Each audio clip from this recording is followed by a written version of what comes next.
Selamat siang, kami dari kelompok atas nama yang pertama Audrey Mulia, 2 Gema Novardi Harafan, 3 Safei, 4 Witri Litani Manurung. Tugas pendidikan kewarganegaraan, contoh pelanggaran dan penegakan hukum. Kasus pertama dibacakan oleh Gema.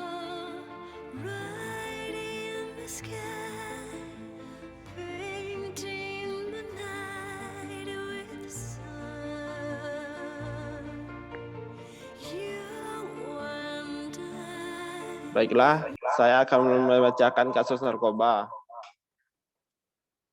Pertama, contoh dari kasus narkoba.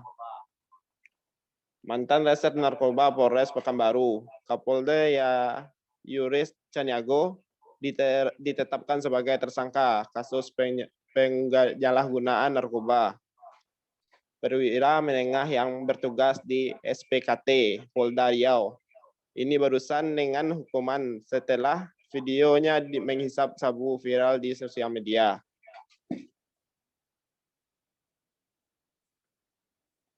Ini fotonya.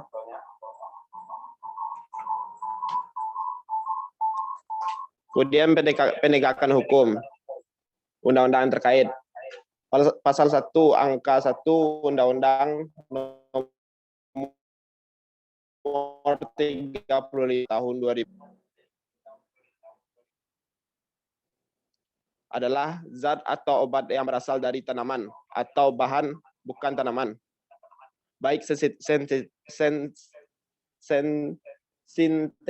maupun semisintesis, yang dapat menyebabkan penurunan atau perubahan kesadaran hingga hilang rasa, mengurangi sampai menghilang rasa nyeri dan dapat menimbulkan ketergantungan, yang dibedakan ke dalam golongan-golongan sebagaimana terlampir dalam undang-undang ini.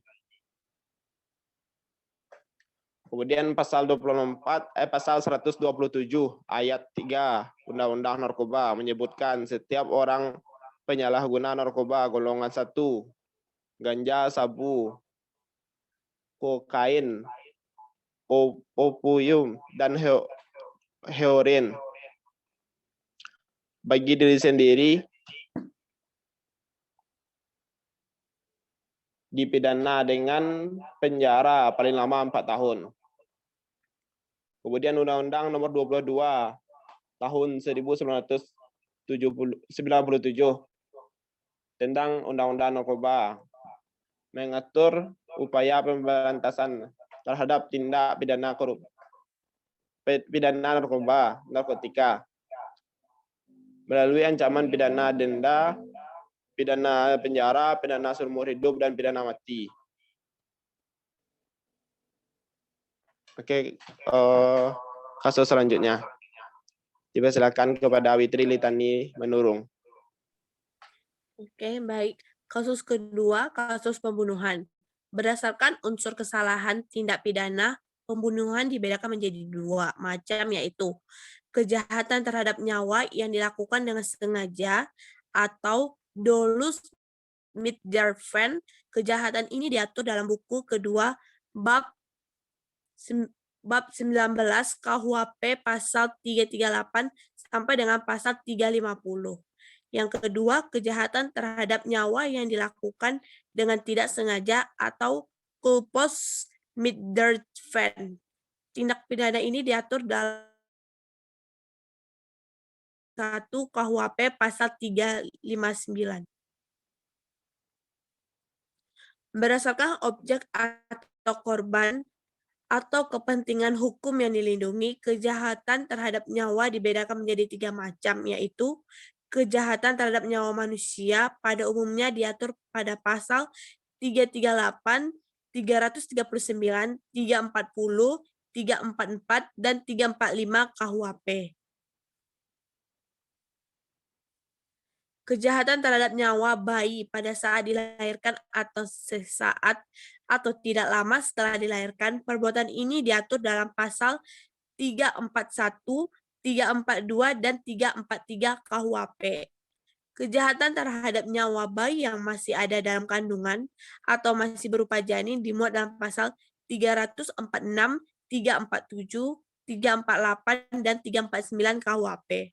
Pada penelitian ini, penelitian mengkategorikan tindak pidana pembunuhan atau kejahatan terhadap nyawa menjadi dua macam, yaitu kejahatan terhadap nyawa yang dilakukan dengan sengaja dan yang dilakukan tidak dengan sengaja.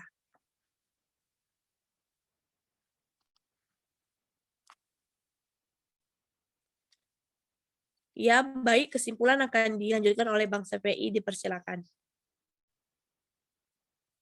Baiklah, di sini saya SAPI akan membacakan kesimpulan yang kami simpulkan berdasarkan kasus-kasus di atas. Yang pertama itu pertanggungjawaban pidana bagi anggota kepolisian yang terlibat dalam penyalahgunaan narkotika dapat dilihat dari pembuatan yang mereka lakukan. Penegakan hukum pidana terhadap anggota kepolisian yang melakukan tindak pidana penyalahgunaan narkotika berlaku bagi semua orang, yakni di mata hukum sama. Proses hukum terhadap polisi yang melakukan tindak pidana sudah sesuai dengan pasal 29 ayat 1 Undang-Undang Nomor 2 Tahun 2002 tentang Kepolisian Negara Republik Indonesia.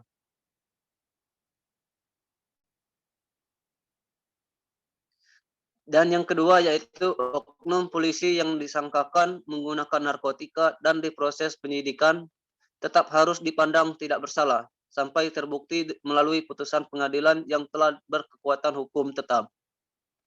Asas praduga tidak bersalah. Sebagaimana diatur pasal 8 ayat 1 Undang-Undang Nomor 48 Tahun 2009 tentang kekuasaan kehakiman. Namun pada kenyataannya penegakan kode etik profesi kepolisian terhadap anggota kepolisian yang terjerat kasus pidana penyalahgunaan narkotika belum terlaksana dengan baik, di mana polisi tidak langsung menindak tegas anggota yang terjerat kasus pidana penyalahgunaan narkotika. Terkesan bahwa pihak kepolisian masih melindungi anggotanya dan dianggap setelah anggotanya sudah diadili di peradilan umum dan dinyatakan bersalah telah melakukan tindak pidana narkotika.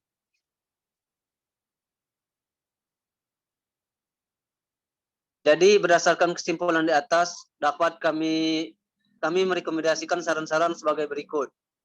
Yang pertama itu bagi kepolisian sebaiknya lebih bisa memantau anggotanya dan lebih menanamkan sikap taat pada hukum yang lebih tinggi agar anggotanya terhindar dari tindak pidana penyalahgunaan narkotika.